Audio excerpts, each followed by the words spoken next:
А во продолжение имаме уште еден интересен разговор, поточно нашата Суза е веќе на место каде што ќе разговара со Давид Петков, одговорниот на еден мултимедијален центар кој што е место на обединување на спортот, здравите навики и активното живење. Не интересира Суза да дознаеме што нуди овој спортски здрав центар и кој се може да го посети. Повелете.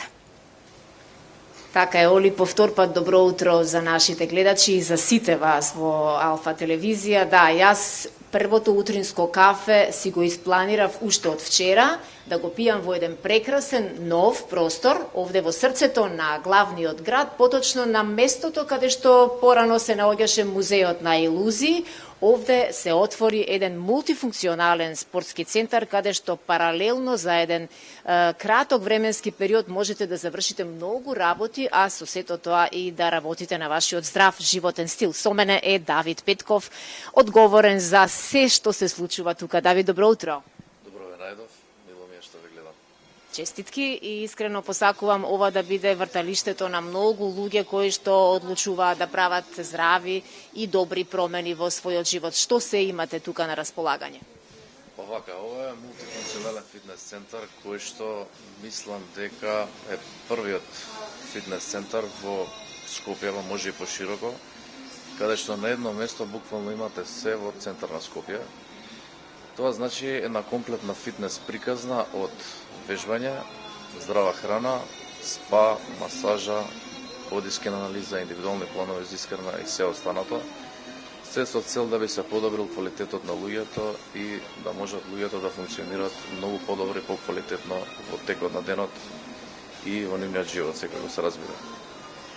Така што овој фитнес центар, јас би рекол дека нуди искуство како вид на експириенс, кој што секој што би дошол и што би пробал и би видел што се случува тука, верувам дека ќе му се допадне.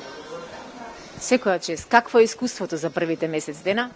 Супер, со оглед на тоа што отворивме во летен период, сега луѓето се генерално поодмори повеќе, така што моментално е супер ситуацијата за летен период. Така што обично фитнесот е бизнис кој што почнува од септември кај нас повеќе, пошто луѓето кога ќе се вратат од одмори, тогаш почнува навала на вежбање и така натаму. Така што септември негде отприлика очекуваме повеќе. Колку сте селективни и колку следите што се случува во областа на нутриционизмот, на здравите оброци, дали ги следите светските препораки и какви се оброци им се нудат овде на сите оние кои одлучиле да направат добри и големи промени во својот живот? Така, да одговорам прашањето, ги следиме, значи ние да работиме стручно, работиме плански и гледаме исхраната да биде на најквалитетен, најдобар можен начин спроведена и направена. Што значи тоа? Значи, битно е луѓето да имаат избалансирана исхрана во текот на денот, пред и по тренинг, да имаат да се напијат добро кафе исто така, да имаат здрави смутиња и убави цедени сокови, да речеме, кои што би се хидрирале и би внеле доволно минерали и витамини во себе.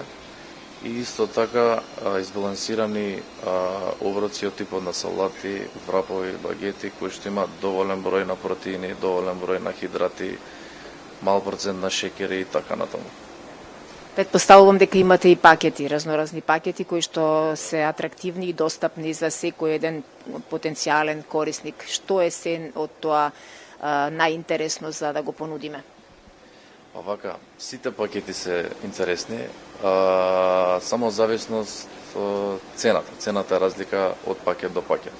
Некои пакети вклучуваат масажа, некои пакети вклучуваат бодискен, индивидуален план за исхрана, некои пакети вклучуваат се заедно, така што зависност од потребата и куповната моќ на луѓето, пакетите се со различна цена и различна потреба.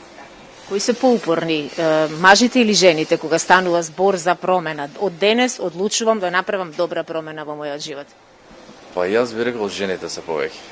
Во ова време мислам дека повеќе има жени што вежбаат отколку мажи. И повеќе вежбаат луѓе што се над 30, 32, 35 години, него ли помлади. Моето искуство така кажува. Била дека мускулот памти Така да и ако сме вежбале во минатото, многу лесно можеме да се вратиме на добра форма, само ако сме доволно упорни, доволно истраени и ако си го фатиме редот што се вели. Има ли сезона кога телото најмногу не поддржува или најмногу не ни дава резултати од вежбањето? Не постои сезона за телото, постои ако цело време го негуваш и го третираш, вежбаш и работиш на него, тоа цело време ќе биде тука за тебе. Во моментот кога човек излезе месец, два, три од рутина или од тренинг или од добар начин на исхрана, телото веќе почна да ги губи основните функции. Така што не постои сезона, постои целосно и цело време нега над своето тело за да би не одржувало и чувало долготрајно.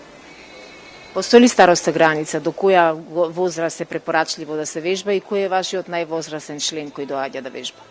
Нашиот највозрастен член е 70 годишен човек, германец е, не е од тука, малку поразличен менталитет од нашиот менталитет што го имаме овде.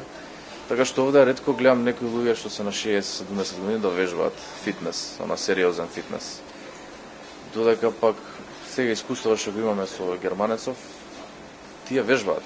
Значи, на стари години пратат што се случува, читаат, се информираат и сакаат да си го чуваат здравјето и да се одржуваат што е можно повеќе. И уште ве на самиот крај би сакала неколку корисни совети, препораки да им дадеш за што се друго може да биде наменет овој простор покрај теретаната на која вака и малку повеќе акцент ставивме. Ова е едно прекрасно место за дружење, забава каде што би можели да се организираат и настани, нели? Токму така, значи ова локација, поготово овој простор кај што е кафичов моментално, тоа е простор наменет за луѓе да створат комјунити, да може да се дружат. Возможни се корпоративни забави, возможни се настани, промоции и така натаму, изложби и се останато. Одлично. Давид, ке ти се заблагодарам. Ни преостанува да ги поканиме нашите гледачи, на сите оние кои што доаѓате на кај центарот на градот, тука рековме на местото каде што беше поранешниот музеј на илузии, да го посетите ова прекрасно место и да си го направите својот пакет и да го определите денот за кој е денот кога ќе започнеме да направиме добар и квалитетен начин на живење. Студио? Благодарам, Сузе. Ветуваме дека ќе дојдеме, можеби и групно, да го посетиме овој мултинаменски центар за здрави навики и активно живење.